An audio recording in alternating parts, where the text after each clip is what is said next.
ഇന്നലെ എൻ്റെ wedding anniversary ആയിരുന്നു. 5 ഇയേഴ്സ്. ഞാൻ ഒരുപാട് കാര്യങ്ങൾ എൻ്റെ ലൈഫിൽ നിന്ന് പഠിച്ചു. എനിക്ക് എൻ്റെ ലൈഫിൽ റിലേഷൻഷിപ്പിൽ സക്സസ് ആവാൻ സഹായിച്ചിട്ടുള്ള 3 രഹസ്യങ്ങളാണ് ഈ ഒരു വീഡിയോയിൽ ഞാൻ പറയാൻ പോകുന്നത്.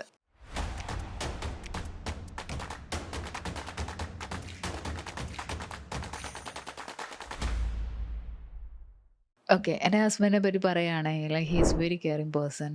He always CARES me the way my mother did. അതെനിക്ക് ഭയങ്കര അത്ഭുതമായിട്ട് എപ്പോഴും തോന്നിയിട്ടുള്ള കാര്യം. എനിക്ക് എൻ്റെ ലൈഫിൽ റിലേഷൻഷിപ്പിൽ സക്സസ് ആവാൻ സഹായിച്ചിട്ടുള്ള 3 രഹസ്യങ്ങളാണ് ഈ ഒരു വീഡിയോയിൽ ഞാൻ പറയാൻ പോകുന്നത്. First one is communication. പല ആൾക്കാരും വിചാരിക്കുന്നത് ഇത്ര നാളായിട്ട് എൻ്റെ കൂടെയുള്ള ആളല്ലേ, എന്നിട്ട് എന്താ എന്നെ മനസ്സിലാക്കാത്തത്, ഇങ്ങനെ വിചാരിച്ചിട്ട് പല കാര്യങ്ങളും പറയാതിരിക്കും. എന്നെ സംബന്ധിച്ചിടത്തോളം അതൊരു നല്ല കാര്യമായിട്ട് തോന്നിയിട്ടില്ല. എല്ലാ കാര്യങ്ങളും ഓപ്പണായിട്ട് സംസാരിക്കണം. ഓപ്പണായിട്ട് സംസാരിച്ചാൽ തന്നെയാണ് എല്ലാ പ്രോബ്ലംസും കഴിയുന്നത്, എല്ലാ പ്രോബ്ലംസും തീരുന്നത്. അപ്പോൾ നമ്മൾക്ക് അവരോട് ഓപ്പണായി സംസാരിക്കാൻ പറ്റണം, അവരും നമ്മളോട് ഓപ്പണായി സംസാരിക്കുന്നുണ്ടെന്നുള്ളത് ഉറപ്പ് വരുത്തുകയും വേണം. അങ്ങനെയാണെങ്കിൽ ഒരു പരിധിവരെ എല്ലാ പ്രോബ്ലംസും തീരും. അവർക്കൊന്നും മനസ്സ് വായിക്കാനുള്ള ആർക്കും മനസ്സ് വായിക്കാനുള്ള ശക്തിയോ അങ്ങനെയൊന്നും ഇല്ല. നമ്മൾ പറഞ്ഞാലല്ലേ എല്ലാം അറിയുള്ളൂ.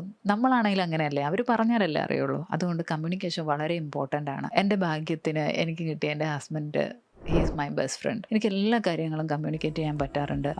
ഓപ്പണായിട്ട്, ശരിയാണേലും തെറ്റാണെങ്കിലും, എനിക്ക് ഇഷ്ടമായാലും ഇഷ്ടമായില്ലെങ്കിലും, എനിക്ക് എന്തെങ്കിലും എൻ്റെ ലൈഫിൽ സംഭവിച്ചാലും, എനിക്ക് നല്ലൊരു സന്തോഷം വന്നാലും എപ്പോഴും എനിക്ക് ആളോട് തന്നെയാണ് പറയാൻ തോന്നിയിട്ടുള്ളത്. അത് തന്നെയാണ് ഒരു റിലേഷൻഷിപ്പിൻ്റെ അടിസ്ഥാനം എന്നാണ് ഞാൻ വിശ്വസിക്കുന്നത്. Second one is respect. നമ്മൾ നമ്മുടെ ലൈഫിൽ റെസ്പെക്റ്റ് ഇല്ലാത്തടത്ത് നിൽക്കുക എന്ന് പറയുന്നത് എത്ര ബുദ്ധിമുട്ടായിരിക്കും. അതേപോലെ തന്നെയാണ് ഇവിടെയും. ഫാമിലി റിലേഷൻഷിപ്പിൽ രണ്ടുപേരും അങ്ങോട്ടും ഇങ്ങോട്ടും റെസ്പെക്റ്റ് ചെയ്യണം. അത് ഏത് കാര്യത്തിനായിക്കോട്ടെ. ഒരു വാല്യൂ തരാത്ത ഒരാളുടെ മുന്നിൽ നമുക്ക് ജീവിക്കാൻ പറ്റത്തില്ല. അതേപോലെ തന്നെയാണ് ഫാമിലി റിലേഷൻഷിപ്പിലും നമ്മൾ റെസ്പെക്റ്റ് ചെയ്യുക. അങ്ങോട്ടും ഇങ്ങോട്ടും റെസ്പെക്റ്റ് വളരെ ഇമ്പോർട്ടൻ്റ് ആണ്. വളരെ നമ്മൾ റെസ്പെക്റ്റ് ചെയ്യുന്നുണ്ട് എന്നുള്ളത് നമ്മൾ ഉറപ്പ് വരുത്തണം. തിരിച്ച് നമ്മളും റെസ്പെക്റ്റ് ചെയ്യണം. അവർ ചെയ്യുന്ന നല്ല കാര്യത്തിനാണെങ്കിലും, അവരെന്തെങ്കിലും ഒരു കാര്യം ചെയ്താൽ അപ്രീഷിയേറ്റ് ചെയ്യാനൊക്കെ ആണെങ്കിലും നമുക്ക് കഴിയണം തിരിച്ചു. തേർഡ് വൺ ഈസ് അവർക്ക് സ്പേസ് കൊടുക്കുക എന്നുള്ളതാണ്. അവരുടേതായ ഇഷ്ടങ്ങളുണ്ടാവും, അവർക്ക് അവരുടേതായ പാഷൻ ഉണ്ടാവും അവരുടെ ലൈഫിൽ. അപ്പോൾ അത് ചെയ്യാനായിട്ട്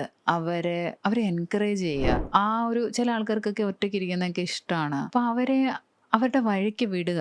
എപ്പോഴും നമ്മൾ ഭയങ്കരമായിട്ട് കൺട്രോൾ ചെയ്ത് അത് പാടില്ല, ഇത് പാടില്ല, ഇങ്ങനെ ചെയ്യാവോ, അങ്ങനെ ചെയ്യാവോ, അങ്ങനെയൊന്നും നമ്മൾ ചെയ്യാൻ പാടില്ല എന്നുള്ളതാണ്. പണ്ടൊക്കെ നമ്മൾ പറയണ കേൾക്കായിരുന്നു, ഫ്രീഡം, നിനക്ക് ഞാൻ ഫ്രീഡം തരുന്നുണ്ട്. സിനിമയിലൊക്കെ ഡയലോഗാണ്. പക്ഷേ നമ്മൾ മനസ്സിലാക്കേണ്ട കാര്യം എന്നൊക്കെ, നമ്മൾ ജനിച്ചപ്പോൾ തന്നെ നമുക്ക് എല്ലാവർക്കും ഫ്രീഡം ഉണ്ട്.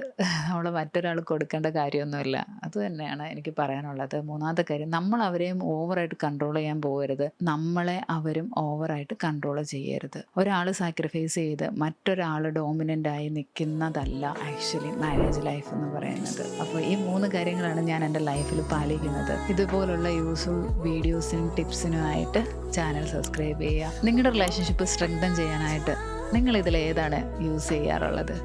താഴെ കമൻറ്റ് ചെയ്യുക.